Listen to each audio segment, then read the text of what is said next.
Ruth ni a loser brother. Tondu na dress code ira ndekirire ya mathiko ma mwana wakwa no yo ndekira mathiko maya. After mathiko 1 week twarikia guthika brother ya Ruth, Irene lost the father. The 3 coffins in Kenya. That was something that we had been shown.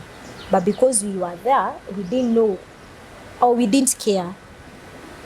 But because we didn't know that it's a vision, when you see something like that, you can pray and tell God, no, I don't want this. But we didn't know that time. I didn't know how to pray. So sometimes I